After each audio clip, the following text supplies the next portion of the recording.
Hello, everyone. Welcome to another session, live session in Microsoft Zero to Hero community, Microsoft Learn Hub community. This is Saidal, and I'm so happy that I'm hosting another session with another amazing speaker. And we are going to have a very, very hot topic about AI and security. So, as you know, AI it's something that we basically every single solutions that we are going to make it's kind of connected to that. But when it comes to AI, it's always some questioning around how about security. So today we are going to have a topic that is going to cover security and AI, and we have a very amazing speaker who is going to dive to one of those specific topics around Copilot and security. So here we have Mona today. She's not only one of those amazing women in tech, learning and sharing a lot of things around security. She's one of those leaders that you can learn a lot from her. But also, she is our community leader at Microsoft Security community, and of course, other communities as well. So today, it's like 2 points for us in our community because not only we are going to learn a lot from her expertise around the security and AI, but also she's going to share a lot of things around how community is amazing, and basically she's going to inspire us around the community and what we have in Microsoft Security community. As you know, by default, let me find my presentation. Yes, here. We have something called code of conduct that we need to basically learn about that. So in Microsoft Zero to Hero community live session, we want everyone to be aware of the others, be friendly in any questions and any answers, also be welcoming for any question and answers. Be understanding of differences, and also be kind and considerate to others. With no wasting more time here, I'm going to bring Mona to a stage. Hello, Mona. Welcome back to Microsoft Zero to your Hi. stage. You're a stage, actually.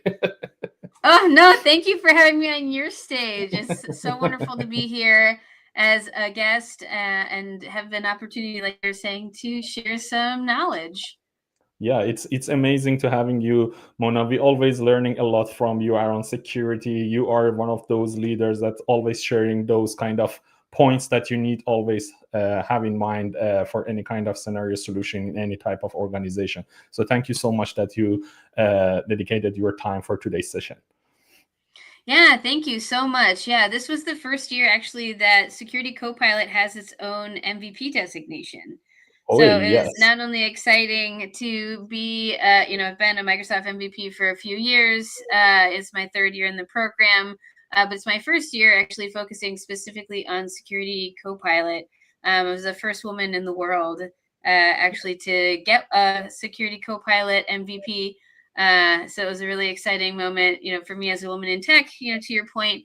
But it's also been amazing to share how much Security Copilot has changed and morphed, and how many exciting things are probably going to be announced, here at Ignite in less than a month. So That's uh, fantastic. yeah, Yeah. I'm excited. Mona, before we jump to the session and also I hand over the session to you, there is one question always asking basically from all of the speakers that we have here in our community. Why Microsoft Learn is one of those important points for those that they are going to start their journey, or for those that they are middle of their journey. Why it's so important for us?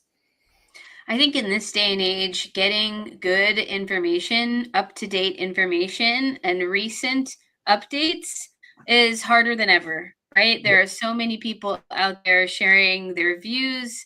A lot of times they're around things that are either in public preview or haven't been fully announced yet. Sometimes they're things that have been around for 20 years, right? What Yeah. I love about Microsoft Learn is not only do you get answers, right? But it helps you track a journey, right? We're all on a learning journey, right? Every single one of us. And sometimes when you're looking around at pages, it may not feel like you're actually learning because you're just getting a bit here, getting a bit here. But what Microsoft Learn also allows you to do, in addition to being, a fantastic resource, right, is it allows you to track and create a journey of where you want to be next, right?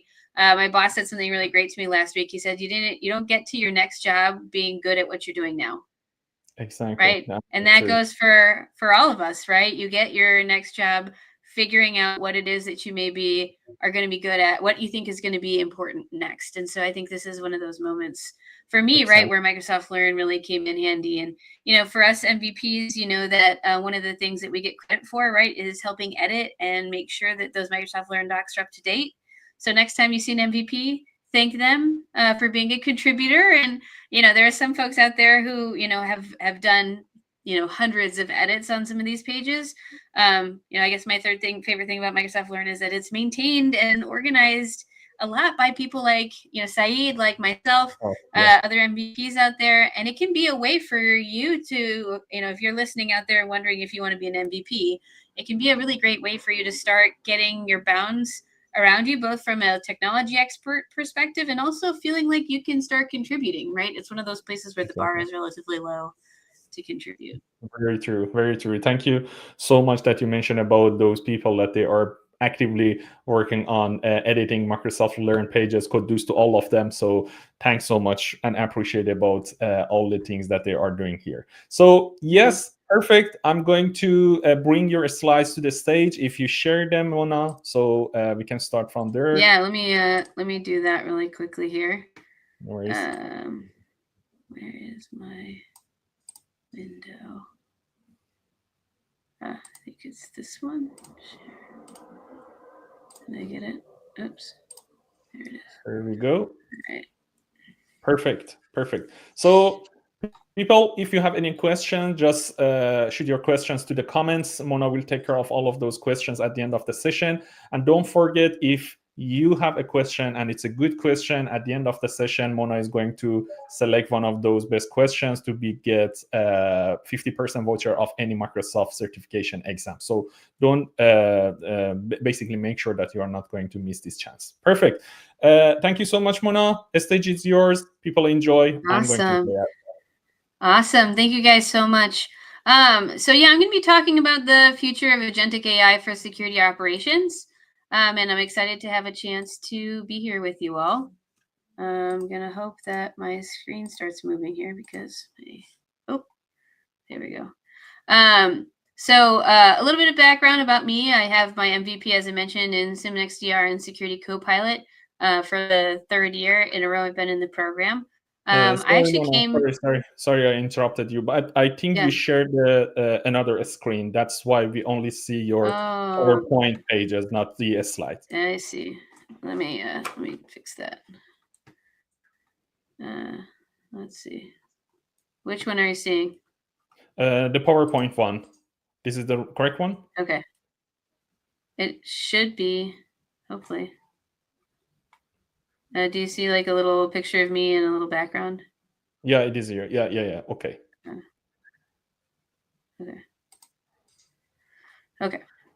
All right. So, yeah, just as I was saying, I came into cybersecurity a little bit uniquely. I actually have a degrees in anthropology and history from Grinnell College and an MBA from the University of Illinois, Champaign-Urbana. I started in cybersecurity, I think, kind of in a lucky way, in that I joined a team that was building an integrated cybersecurity software solution. So to get a chance to learn about software building and designing at the same time as learning about cybersecurity meant I had a really unique opportunity to learn, I call it applied cybersecurity, at the same time as I was learning about development operations.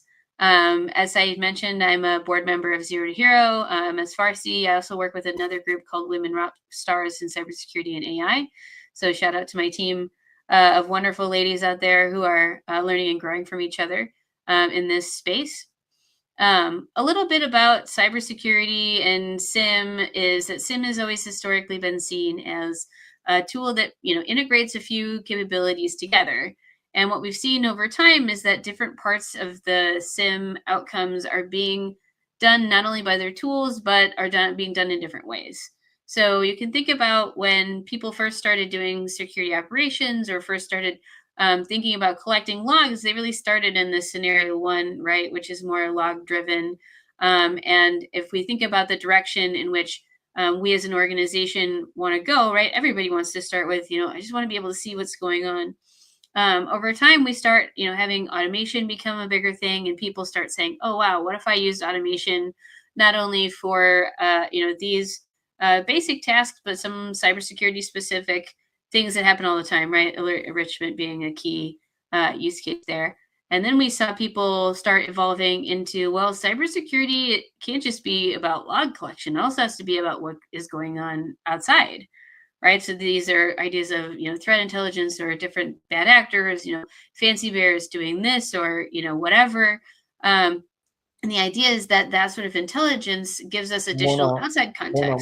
Sorry, Yeah. sorry, I interrupted you again. I'm No, it's I'm feeling okay. so bad, but No, it's we are okay. still seeing your PowerPoint page, which is included your slide about yourself. So we are Oh, not seeing no. slide number 3. So I believe All right, let me try this you can again. you can either go with sharing the entire screen. Yeah, let me try that. I'll just I'm so sorry because No, I yeah. appreciate you saying something. No. I appreciate you saying something. Let's see if we can get this better for everybody. Entire screen. Let's go back into this. How's that? Much okay, that's perfect. So yeah, Better? all good Okay. now. All good. I'm going to Yeah. do Okay. pilot now. No, thank you so much for helping. I want to make sure that people can enjoy this, and if they can't see it, it's not really effective. Yeah, so we started here in the left-hand side. We walked through, we're in this kind of light blue here, where we're talking about intelligence-driven security operations. But what happens is that as we get more and more and more data, and we want more and more and more context, we almost have scenario one reinvented. Instead of the conditions necessarily being the kinds of logs, right? It's how many logs we have. And so we have more and more organizations saying there's got to be a cheaper and better way to do this. And there have to be better ways to use SIM data than its current format. Because I don't know if you guys knew this, but SIM data, and specifically the way that the tables work in log analytics, are not built for AI, right? They're built in a way that, was built for some other task, right?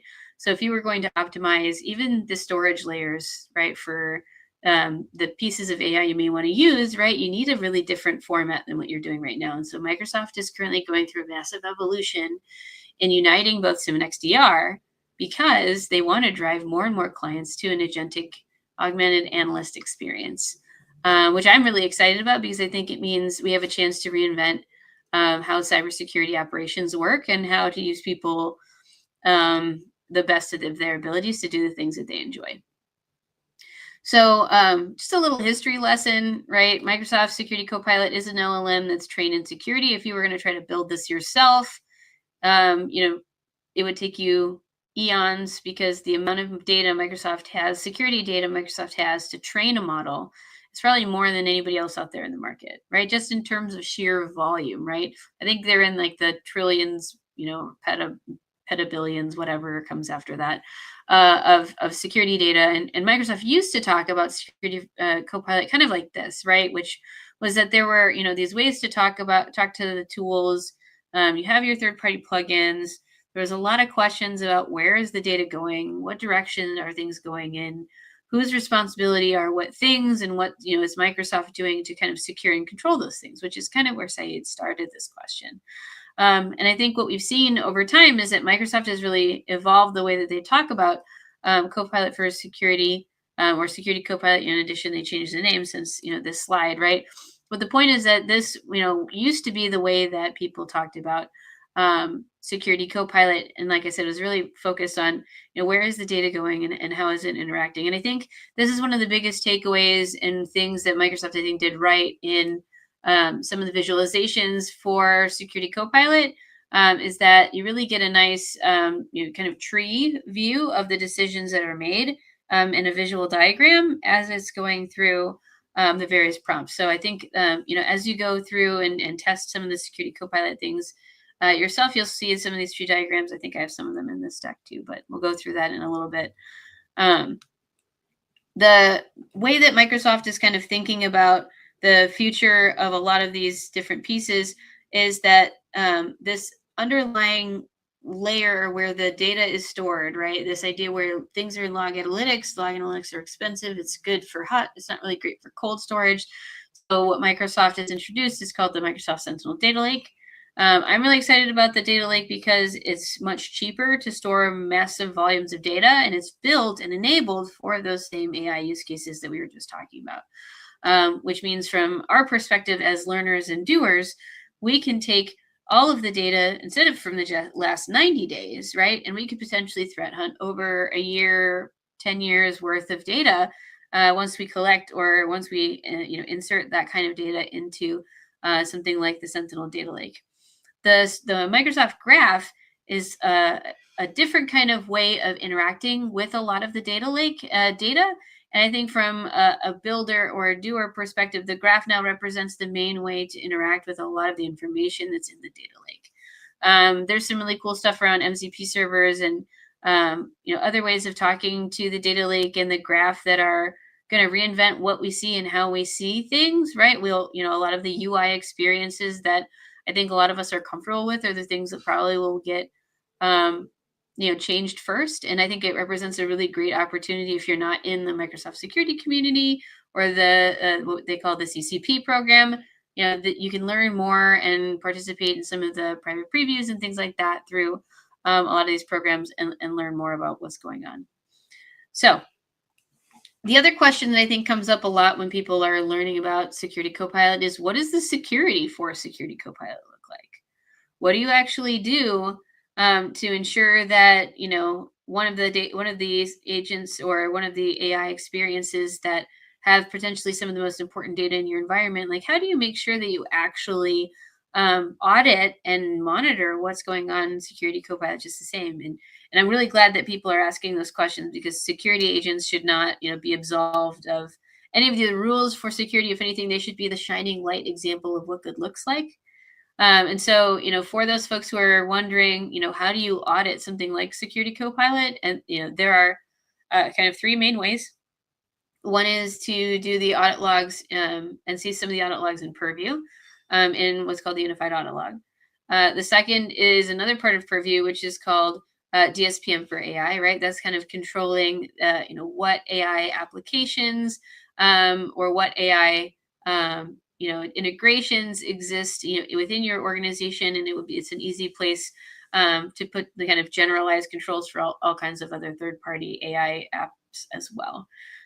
We also have the ability to monitor the Office Management API, right, which is going to give us a lot of information about if the agent was accessing other files or other things beyond what was in Security Copilot, wanting things in SharePoint, etc. Right? We're going to be able to see all of those things through a combination of one or multiple of these ways of monitoring them. So, kind of as we think about Security Copilot and things that are important and that aren't changing, right? There are always going to be good visualizations to see what the exchange of data or what the exchange of these prompts, really are. You're going to see a security component associated with the SOC agents themselves, right? Which is a little bit meta, but is one of my favorite parts of this. And it also represents a really cool way for this to be something that, if you do adopt Security Copilot, could be something you adopt for any other AI as well, right? These things in this list really are applicable across any agents that you may deploy in your environment. So Security Copilot is not an exception, right? A lot of these things are common or in existence for other things, but you should absolutely do these things for Security Copilot as well. So I think when I started working with Security Copilot, I really was in a place where I was like, wow, this is really cool. It's really hard for me to guess how much it costs. A lot of this is very much usage dependent. I don't know how to standardize my usage, right? I mean, if you think about going back to text messages, and you had 200 text messages to send, or every letter was charged for, right? Those two models greatly affected the way that people text, right? One means you write longer messages because you get fewer texts. The other one doesn't charge you for how many texts you send, right? But they charge you by the letter. And the weird thing about Security Copilot, right, is that there's kind of a component of both, right? You're getting charged by the letter in the terms of like token length and some of those kinds of things. And you're also getting charged for some of the compute that's associated with some of those things, right? And shout out to some really great folks out there who've been doing calculators and thinking about ways to better understand how much SEUs are going to be used. There's a new calculator built into the tool. But I do think that there are some context dependent things that you can use out of this presentation to help you get a better idea of how much it will cost. The other feedback I've seen is for a lot of the embedded stuff is people have said, guided responses are nice, but they're pretty simplistic. I really want to be able to edit them or do more or extend them in different ways. And there really just isn't a kind of programmatic way to do it unless you're, a pro coder. A lot of those things have changed too recently. There's a really cool new developer experience for Security Copilot. And so you can kind of get to better guided response outcomes and different things that you're looking for to do with AI a little bit easier now than you could before. So it's not as rigid. And then I think the third thing is that, and this is still a place where I think things are developing, right, is that there ends up being more than a few steps or a handful of things that you need to do for security investigations. They're still rather complicated. And so we all have a really amazing challenge to think about what are the right chunks and which are the right places to chunk up, what sort of agentic experience you may want to conjure based on the types of investigations you're doing, the types of users that are involved, the types of machine data that's available, or the type of people who are on shift, right? All of those things may affect how many steps that user investigation goes through. And I think that represents a really unique use case for us to all consider kind of as we go through this exercise. I think the other kind of takeaway that I have from my initial investigations and kind of what I want to share with you guys in this session is that, not everybody, was good at SIM. So we are going to have similar problems around tool expertise and what sort of expertise makes you good at those types of tools, right? For SIM, there's a whole amazing community of people who are exquisite at KQL. And it makes them, leaders in our field, leaders in our industry. I love a lot of the champions of KQL that are out there in the community. Shout out to, my folks at KQL Cafe. But there is a limit of how good people will be at creating queries. Whether those queries are natural language or actually in KQL, it really doesn't matter.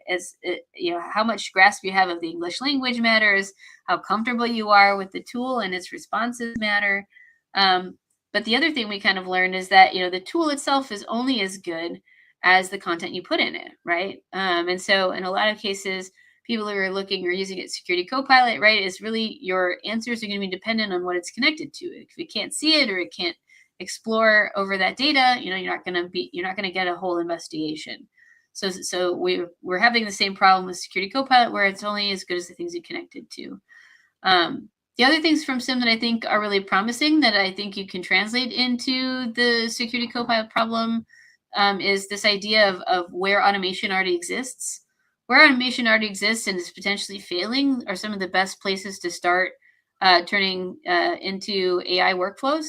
A lot of dependencies, a lot of conditions, multiple routing requirements. If you think of most major incident response investigations, right, they are massively, massively complex and usually, again, can't be just put in one playbook. There's usually multiple playbooks that go into an incident response plan. And so when you look at your incident response playbooks or your automation that you have built for the SOC, the places where your automation are failing should be places where, it's a good place to start. The other thing that we realized about AI is that it's really not repeatable, but repeatable workflows scale.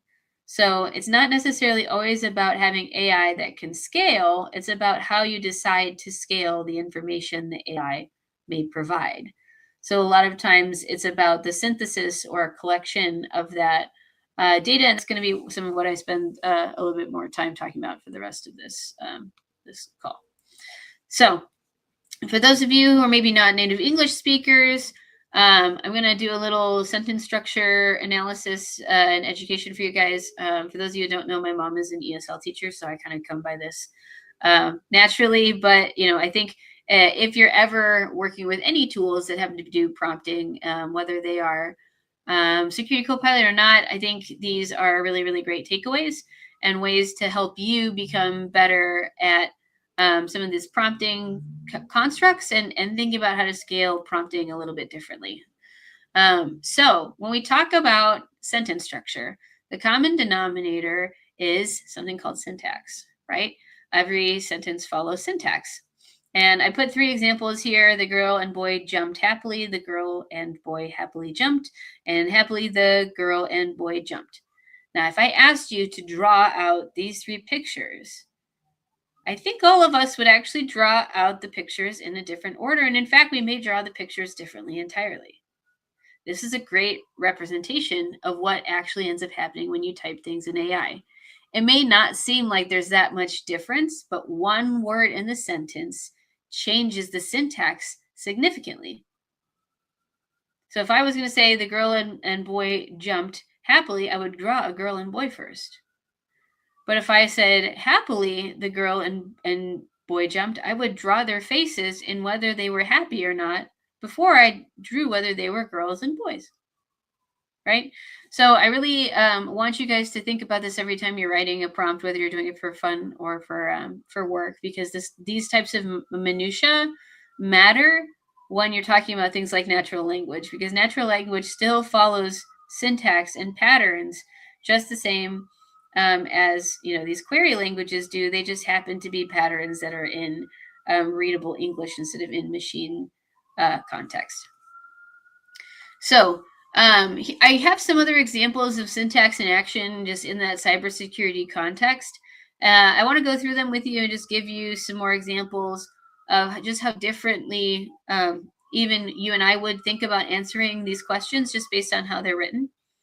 So in number 1, what you see is we start with the incident number. In number 2, we start with the time period. And number 3, we go even one step further and we say from date to date. The difference, even just from that beginning starting point, changes the scope significantly of what the AI is going to go and reason over. Sure, it may go looking for the same connectors. Sure, it may go and make some initial connections, right? But this initial scope really matters. So whether it's the incident number or the time period, I've found that it's better if you start from time periods that match specific conditions. So using more like syntax 3, it gives you better results. Syntax number 1, because it only looks at the time period at the end, it's almost like if you guys remember PEMDAS from school, you do the parentheses first, and then you do, the different order of math. It's almost like the same kind of thing here, right? But as I've done more and more prompts, I've found that the more specific you get is better, but also the order in which you ask for things matters, right? And the order in which it executes matters too. So the next kind of cool thing that I want to talk a little bit about is about agents, and when you mix prompts and agents, how that kind of complicates things and also at the same time makes them very interesting. So, I think everybody's been talking about agents recently. Unlike, the M365 Copilot, there isn't parity with the way that the Security Copilot agents behave. And in some ways, and there is a lot of alignment in other ways, right? In some ways, the same kinds of, security measures that you would put in place to use Security Copilot agents would be the same ones as the ones you would use for any other Copilot. But and that zero trust framework is really, really important. But there's some pretty big differences in the way that security agents specifically are being offered. And Microsoft has now what they call the Microsoft Security Store. That store is where you can buy agents and test them out.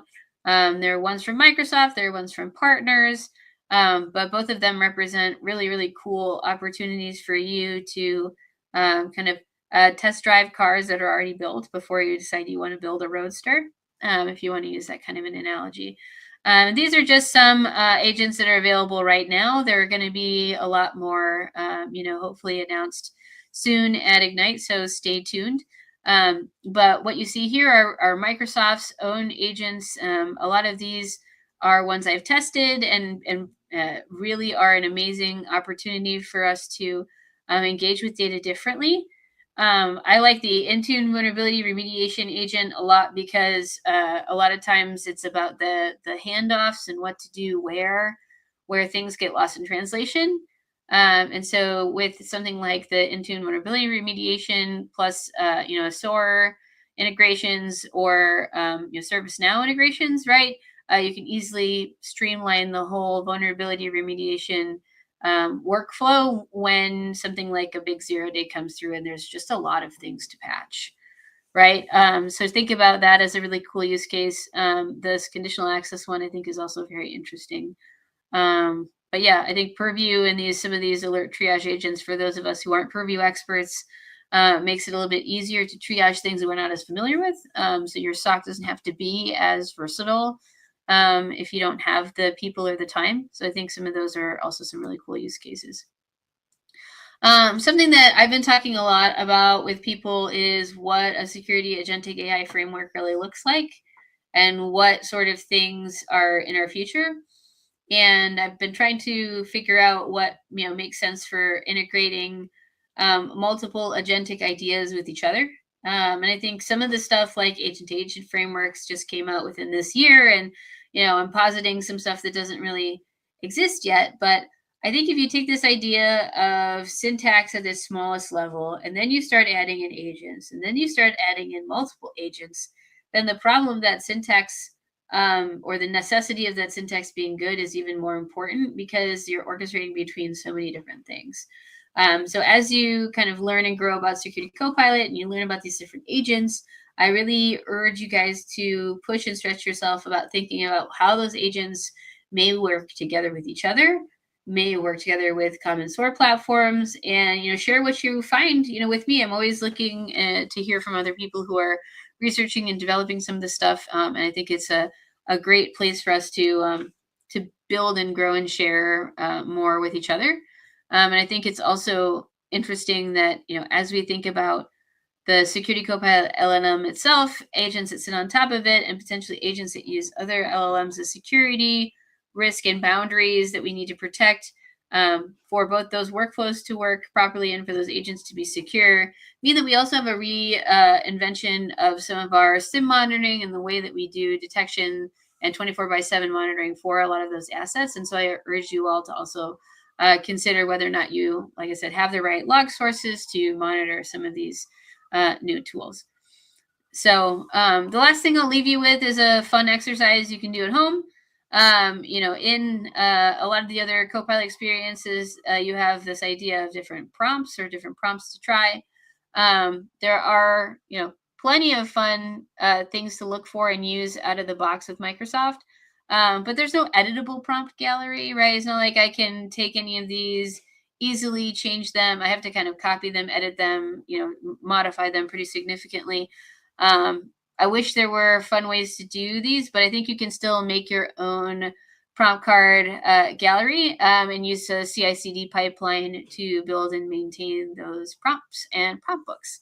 And frankly, even some of the agent and agent manifest information obviously should be stored in a repository somewhere. But a way to make a prompt card gallery on your own is to take a lot of the building blocks from SIM architecture design. People call it SIM as code, right? But you can make your own prompt gallery using common CI/CD methodologies.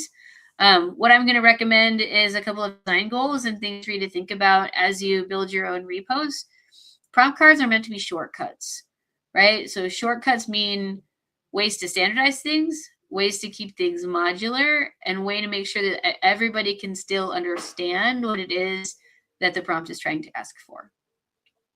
So when I think about a design goal specifically around standardization, it would be that the prompt gallery prompts would work across more than one persona, right? So the IR team and the SOC have similar needs about a specific user investigation, right? So that would be something that would be good to standardize and make available to more than one persona. What I'm worried about in a lot of these ways that people are beginning to interact with Security Copilot is because they're doing it on a one-on-one basis, everyone's kind of building their own libraries. And I would urge you to really think about doing that as a group exercise and do it as a cross-collaborative exercise. Don't just make a prompt library for your own team. Really force yourself, if you guys are not already, to work with other parts of the organization to build better integrations together. The second design goal that I would recommend kind of pulling together is this idea of modularity. Every question that you're asking, kind of back to that syntax statement, requires anchoring to one of three concepts: a collection concept, a synthesis concept, or an action. And if you can't really put them into those boxes, I would really step back and say, is this modular enough for me to reuse it? And if it's not really reusable, ask yourself, is it really something that makes sense to build in Security Copilot? Because the idea is to be building reusable content always. Explainability is the last kind of design goal, and I would say that what I've seen from some folks is, they try to make mega prompts, and mega prompts really, for the same reason that, centralized versus decentralized architectures work and don't work. Big prompts can be hard to maintain, very complicated. So a lot of the design principles for building software, I really think, should be applied here. So the smaller the prompts are, the easier it is to interpret the language. The bigger the prompts are, the more convoluted the sentence structure, the harder it is, right? And I'm just as guilty of being the person to ask 15 short questions of AI than put it together nicely. But there is a difference between spending the time to make it nice versus just asking a lot of really short questions, and the best lies somewhere in between. So when we're thinking about making an individual prompt card, you can use this as kind of a good guiding light. If you're going to write a prompt that is specific to collection, right, you really want to scope the queries to like those date ranges like I was showing you before. You really want to focus on the role, and you want to focus on what the outputs are that you would want to do something next with it. Make it a summary is a different exercise than just collecting it, right? So this is about first collect it, then ask it to summarize, right? Or just ask it to collect it first and say where all the places are to collect it and what sort of format you want that collection to come in, right? That makes a good collection-based prompt. On the other side is this idea of synthesis and generation, right? So this is, take the collection, right? And, extrapolate XYZ from it. Make a timeline, right? That's synthesis, right? Procedural steps, create a set of next steps for me to do, right? Those are all synthesis and generation. And what I found is that, as you're building these various prompt cards and you're thinking about the prompts that you're going to use with whatever AI, that you think about really only anchoring yourself to one or the other and then combining these in some sort of more modular way to get the outcomes that you're looking for. I did a little bit of research around what words kind of work best, and so I want to share that with you guys. So the first thing when you're building your prompt card library is to think about standardizing your words. So in design constrained thinking, right, which is building things based on a minimum set of requirements, this would be your design constraint. Don't use too many variants of too many different words. Try to stick to a couple of words that most of the time signify synthesis. And these are ways to abstract information from data, right? And so these are, especially if you're not a native English speaker, you may not have the dexterity to know which one of these makes the most sense to use when. But I've done the research to get us there. And I also did a similar one here. Oh, whoa. What just happened? Lost my screen share there. I also did the same thing for collection, right? So these words signal extraction, retrieval, aggregation, list, find every, show me, collect, right? These are all really good anchor words. As you start getting these great little modular prompts that focus on either synthesis or collection, as you think about these different words that you use for these different pieces, I would argue that we also have a really great opportunity to promote repeatability, right? Using prompt changing and getting more of these smaller modular pieces put together. I also recommend versioning, different storage requirements, even style guides, right? Go a long way to helping people scale how they use a lot of these tools. So if I was a SOC and if I was making decisions to integrate with AI, whether it's Security Copilot or anything, right? These sorts of style guides and versioning requirements absolutely should be top of mind and be integrated in whatever your end state is. The other thing, kind of coming back to those, things that were great about Security Copilot, but also were a little challenging that I talked about earlier around cost. A way to control the costs and a way for you to standardize the use is that by promoting repeatability using these prompts like a code repo, you can schedule when they're used. You can also do trigger-based logic, right?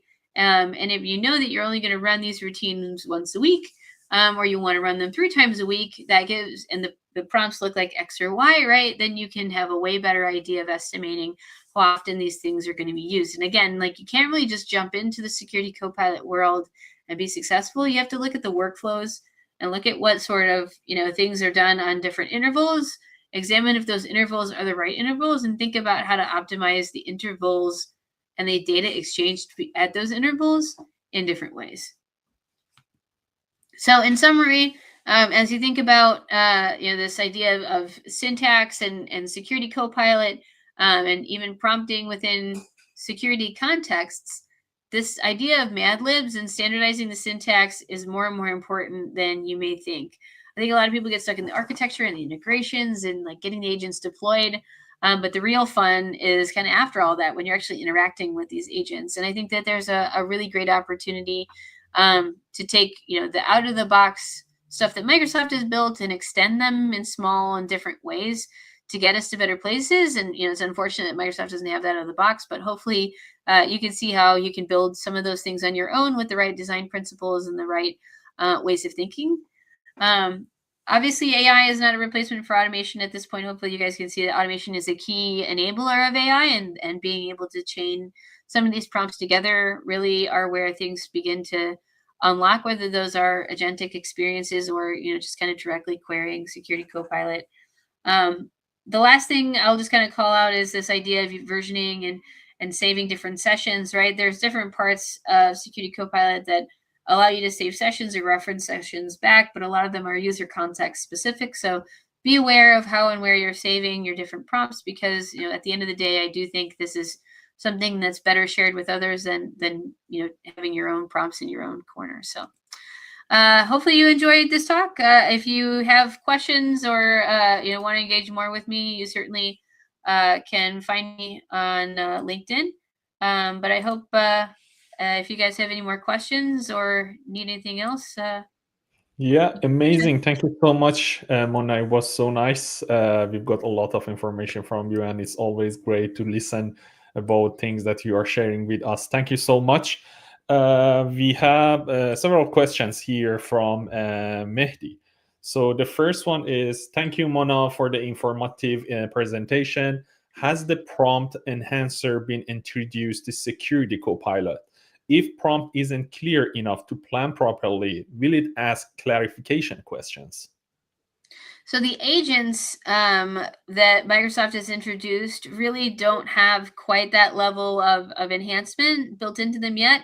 I think what I was talking about with that parity and that lag is they certainly will be better at that in the near future. And there's some NDA things that I can't tell you about, but I definitely listen to the Ignite announcements, and hopefully you'll get a chance to learn a bit more about the advancements specifically around this area. It's a great question. Nice. Another question is, does Security Copilot function only as a blue team tool? Is there any way to use it as a red team tool for penetration testing internal systems? That's a great question. I don't think it can replace your existing pen testing tools, but I think it's great for helping you create a pen testing program, doing pen testing governance, right? I like what Microsoft has. They have an AI red teaming agent that kind of came out of the agentic builder folks in Azure, and this is some cross pollination stuff, but definitely would recommend looking into the AI red teaming agent that exists, kind of in the Azure space, specifically around testing the LLMs and testing some of the agents themselves in kind of a reflexive way. But yeah, no, I haven't seen anybody use it as a quote unquote red team tool. I think folks have definitely used advanced hunting data, and used some vibe hunting type techniques to use to get some of the same data, but I don't think it's been as traditional as a red team tool. Oh, okay. It's a great And question, though.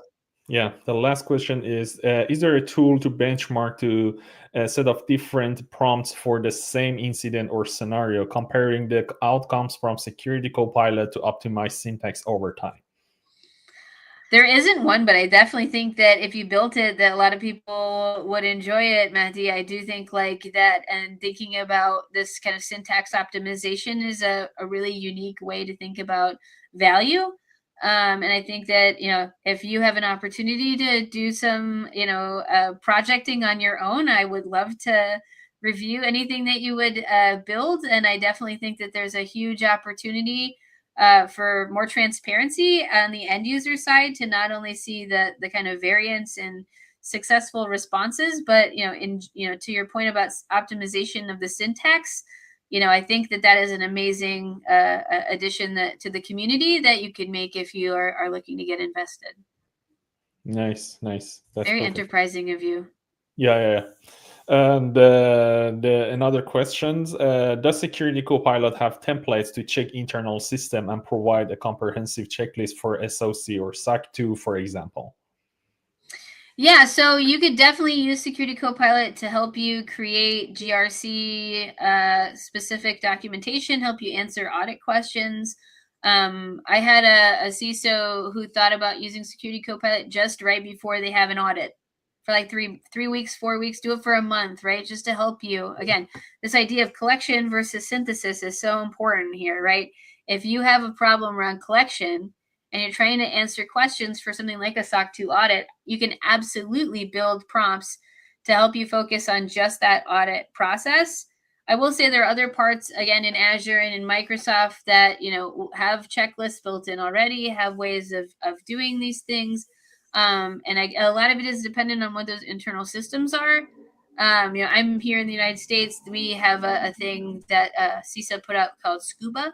And Scuba is usually what people use to check internal systems from like a baselining and configuration perspective against U.S. government's best practices for M365 hardening, right? But we all know that is just one small microcosm of the overall enterprise IT infrastructure. So I think, when you say internal systems, the only caveat I will give you is if those internal systems aren't plugged in to Security Copilot, right, we're not going to get the same results as if, you are going to have a third party people come in and do it. But I definitely think collecting and having this tool available for collection reasons is a great use case. Nice. And this is the last comment from Mehdi. Thank you, Mona, for your answer and your learning about Security Copilot.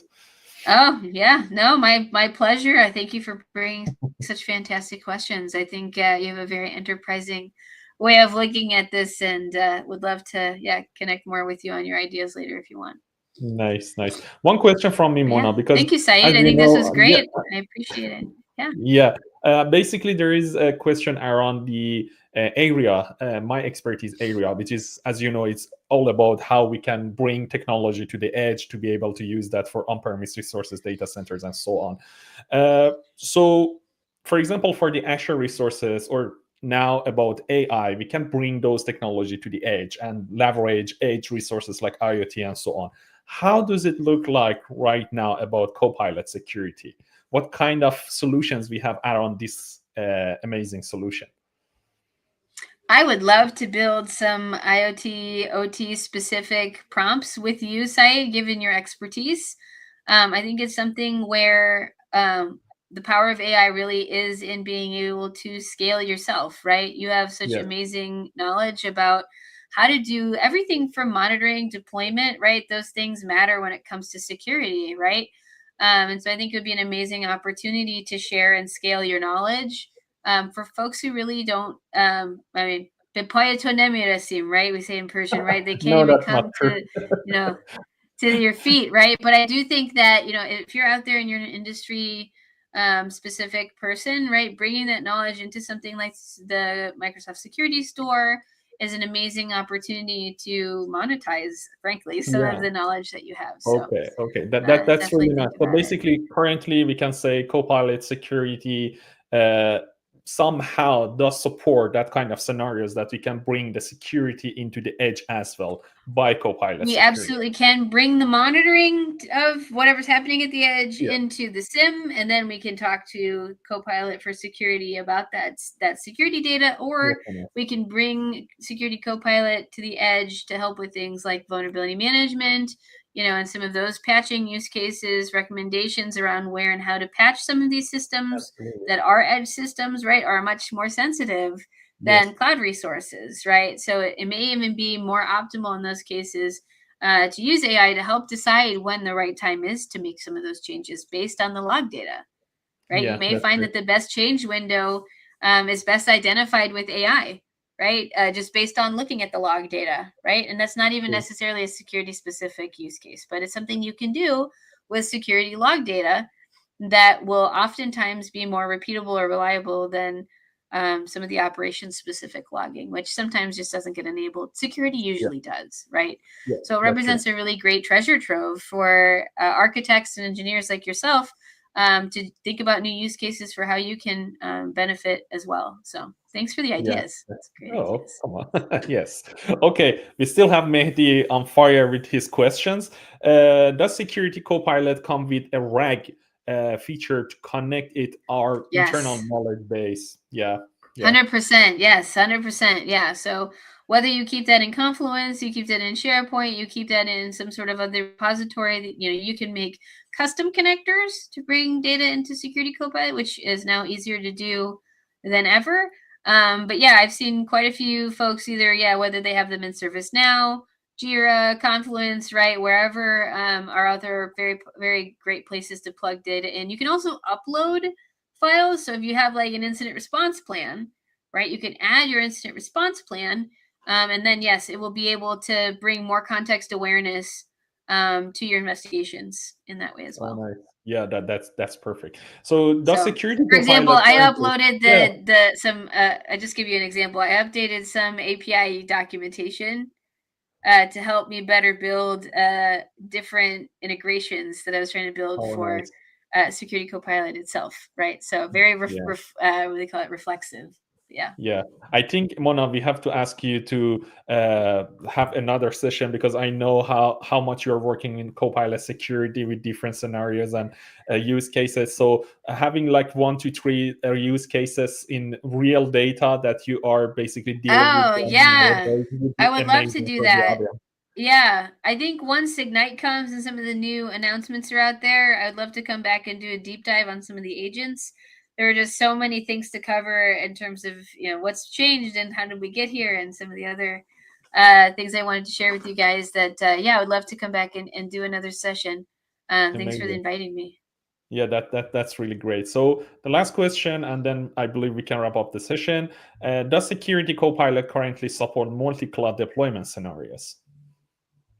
So, in terms of being able to pick up Security Copilot and move it somewhere else, not today.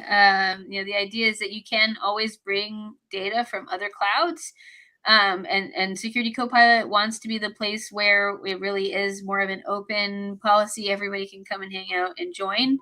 But yeah, I would say that from a deployment scenario, right, it's not as like pick up and movable as some of the other more generic LLMs from that perspective. But that was a good question. Yeah, exactly. Good, perfect. Then we are, I believe, at the end of the session, and we got the last comment also. Thanks again, Mona, for your amazing session. Thank you But so for much. yeah, for those that they are watching the recorded video or let's say this session, please connect to Mona. She's pretty much active in her area, and you can learn a lot. I personally learned a lot from Mona, but you can get a lot of information, updates, or if you want, you can connect with Mona, ask your questions. She's always humble to answer many questions.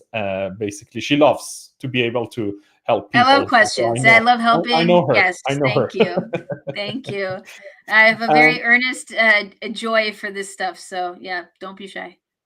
yeah, exactly. And also, there is new feature that we added here. So here there is QR code. If you scan it, microsofthero.com, This is the website. We're still working on it. Maybe there is some issue. It's okay. It's the beginning steps that we Promise have it's in not this website. phishing. Yeah, It's not QR code phishing. we have a security woman in You our have team. it. It's new, and the security lady's on. I gotta say it right. I'm not trying to troll you So guys. basically, with that website, you can follow up the basically the sessions that we have, upcoming sessions. And if you want to connect us, there are a lot of information related how you can communicate with our LinkedIn, YouTube. You can be subscriber on our YouTube channel. Don't forget to be subscribed. Click that bell so you can get latest updates about the sessions.